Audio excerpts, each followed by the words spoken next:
ఈరోజు కేంద్ర బడ్జెట్లో తెలంగాణకు తీవ్రమైన అన్యాయం జరిగిన మాట వాస్తవము.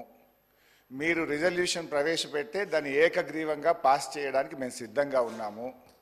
2, మీరు ఢిల్లీకి అఖిలపక్షం తీసుకువెళ్తే మీ వెంట రావడానికి సిద్ధంగా ఉన్నాము. ఢిల్లీలో ధర్నా చేద్దామంటే మేము కూడా మీతో పాటు ధర్నా చేయడానికి సిద్ధంగా ఉన్నాము. ఈ రాష్ట్ర ప్రయోజనాల విషయంలో ఎట్టి పరిస్థితుల్లో రాజకీయాలకు అతీతంగా ఏ పోరాటానికైనా బీఆర్ఎస్ పార్టీ సిద్ధంగా ఉన్నది ఉంటది అని స్పష్టంగా తెలియజేస్తా ఉన్నాను.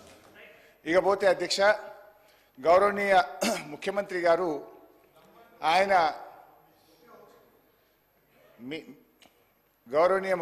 గారు ఆ మధ్య మాట్లాడుతూ రుణమాఫీ గురించి హరీష్ రావు దీక్ష చేయాలన్నాడు, నిరుద్యోగుల గురించి కేటీఆర్ దీక్ష చేయాలన్నాడు. మరి అన్నీ మేమే చేస్తే నువ్వేం చేస్తావు? ఈ రాష్ట్ర సభా నాయకుడిగా ఎందుకంటే నన్ను వ్యక్తిగతంగా అన్నారు అధ్యక్ష, ఈరోజు నీకు అగ్గిపెట్టె దొరకలేదా అంటున్నాడు. మాది ఉద్యమ స్ఫూర్తి. మీలాగా ఆ రోజు రాజీనామా చేయమంటే తెలుగుదేశం పార్టీ తరఫున ఎమ్మెల్యేగా ఉండి రాజీనామా చేయకుండా పారిపోయినటువంటి చరిత్ర మీది. తెలంగాణ ఉద్యమకారుల మీద తుపాకీ పట్టుకుపోయిన రైఫిల్ రెడ్డిగా పేరు తెచ్చుకున్నది మీరు.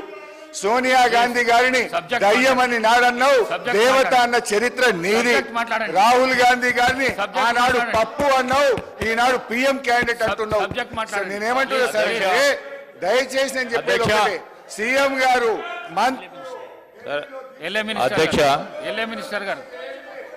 అధ్యక్ష హరీష్ రావు గారికి కోరుతా ఉన్నాము.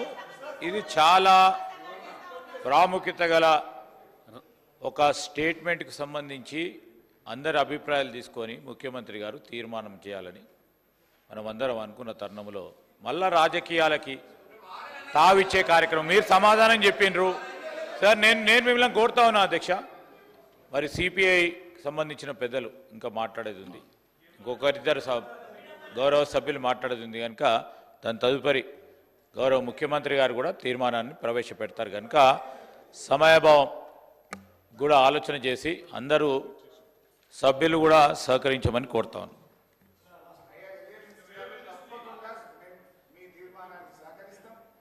ఏకగ్రీవంగా పాస్ చేయడానికి సహకరిస్తాం. అయితే నేను ఒకటే సభానాయకుడికి నేను కోరేది సార్, మా ట్రాక్ రికార్డు ఉంది. గడ్డిపోచల్లాగా మా నాయకుడు చెప్తే 2 సార్లు ఎమ్మెల్యే పదవికి రాజీనామా చేసిన చరిత్ర నాది, మంత్రి పదవికి రాజీనామా చేసిన చరిత్ర నాది. కానీ మీరు మా ఉద్యమ స్ఫూర్తిని ఈ రకంగా అవమానపరిచేది సభ రికార్డు నుంచి తొలగించాలని మిమ్మల్ని కోరుతున్న అధ్యక్ష. కేసీఆర్ గారిని రమ్మంటుండ్రు.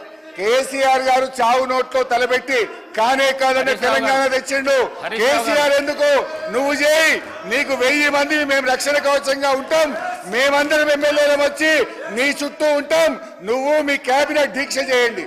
ఆనాడు దొడ్డుబాట్లు కేంద్రం కొనకపోతే మేమందరం ప్లీజ్ కూర్చోండి.